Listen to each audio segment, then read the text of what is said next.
what point was the roaches? When was the roaches and the sweaty and the skin like falling off, like because it was so soggy?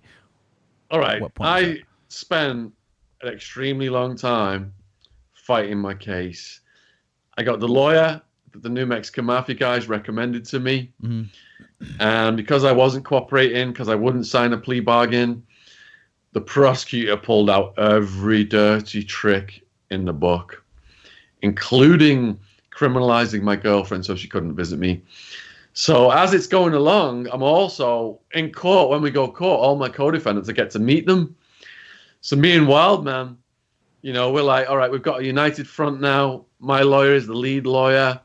Nobody needs to cooperate. Don't sign this thing called Exhibit A. They were giving everyone saying you work for Shaun Attwood in the Attwood Enterprise. And it was just really pissing the prosecutor off because in Sammy the Bull's case, I think 57 people were arrested with him and they all cooperated quite quickly. Now, I'd built like a tight crime family kind of thing, not a mafia crime family, a rave crime family, We're talking cuddle puddles and Vicks inhalers. Not Joe Pesci style, killing people in the boots of cars like that. Right. But we were all a very tight-knit family of misfits that had come together in this community. So only 4 people cooperated in my entire case, which was phenomenal.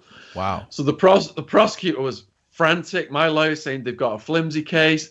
They missed the boat. They don't have any drug evidence against you. It's just the testimony of these people. Uncle speaks on my behalf. He's ex-cop. Thinking, wow, this is going great. Prosecutor, she sabotages the hearing. The judge doubles my bond to $1.5 million cash only. Now, when your bond goes over $1 million, you're automatically reclassified from medium security over to maximum security, which was mostly murderers. And I ended up in a cellmate with a crystal meth chemist. So, go over to max, 2 a.m. I've been in like prison transportation all day, and sitting in holding cells and whatnot, pretty tired. And I get to this cell in the Madison Street jail, walk in, and it's a 2-man cell, and I see my cellmate asleep on the top bunk at the back. I'm thinking, that's a bit weird. Wonder why he's not on the bottom bunk, because where I come from, people fight over the bottom bunk. So I was thinking something's not quite right. Walking a little bit more. Something drops off the ceiling and bounces off my shoulder. I'm like, what was that? And I'm looking around at the walls and the ceiling. And I can see this strange movement, like a swirl effect. I think my eyes are playing tricks. I'm tripping. So I put my face right up to the wall to see what was going on. And it was absolutely covered in American cockroaches, about the size of an almond nut. And they were just coming out of holes in the wall. The bunk where I was supposed to sleep at, there was like these brackets attached to the wall, and they were just pouring out inches away from the bunk. And I'm thinking, I've got used to the violence by now, but how am I going to deal with this? How am I going to get to sleep? So I'm noticing my cellmate, he's got like this cocoon around him, this white sheet, and a breathing hole, so he looks like the mummy.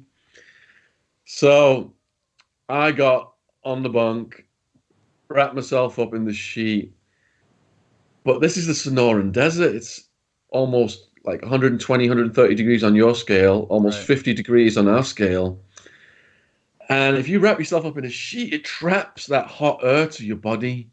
And you've already got all these bleeding and itching skin infections and bed sores because there's hardly any air coming into the cell. It's like a swamp cooler. But the only time it worked was when the county health inspector walked through the building. So you're so itchy and your skin's so soggy, though, from sweating, scratch yourself, clumps of your own skin comes off under your nails. So you're compressed in this sheet around you, and all this sweat's just driving you insane. And in the end, you're like, you just throw the sheet off. Just let them crawl on you. Now, fortunately, they don't bite. They start out tickling your feet, your limbs.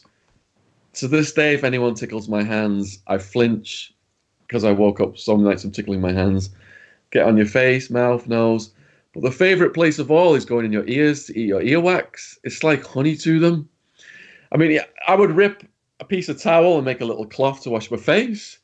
And sometimes I'd dig in my ears and get the earwax out, and I'd put it somewhere to dry. And the cockroaches would get on the flannel and they'd be like pulsing on the earwax, just sucking the earwax up. So that was their special treat. Now, this was constant 8 at night was lockdown. All the prisoners go back to the cells. Guards lock the doors. You shut in there. 10, lights out. Just before the lights go out, the cockroaches line up in the cracks in the wall, doing this movement with that antennae sticking out, like an army waiting to invade. Then as soon as the lights go out, that's it.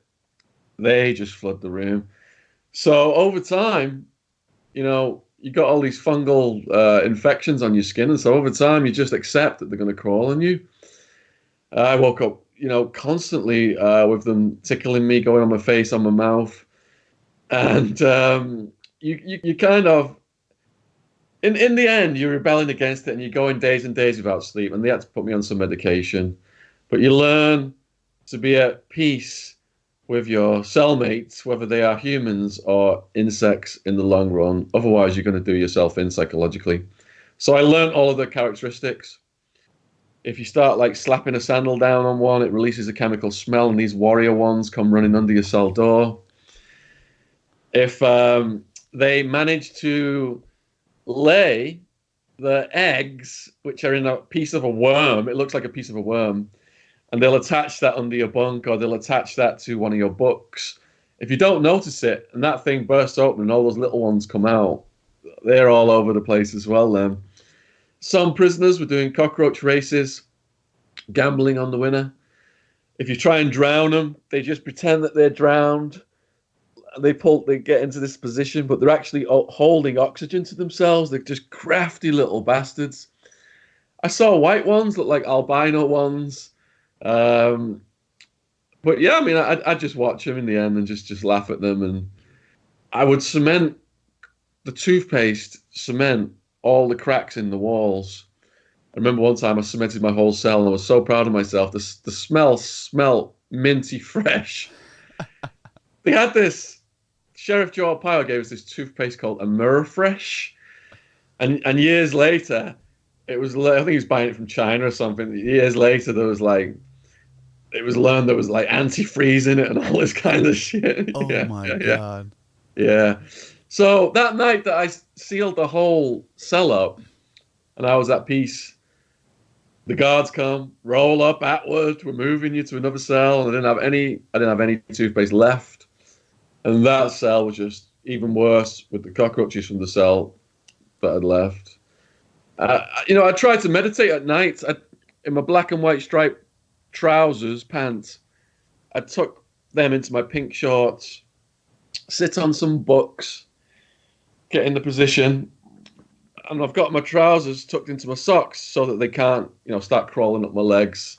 I'm just a few inches away from the wall, and they're all over the wall behind me. But when you're asleep, when you're trying to sleep on that bunk, the bunk is like inches away from the wall. So they're just there right in front of your face all night long. So I was in that maximum security facility for another year after my first year.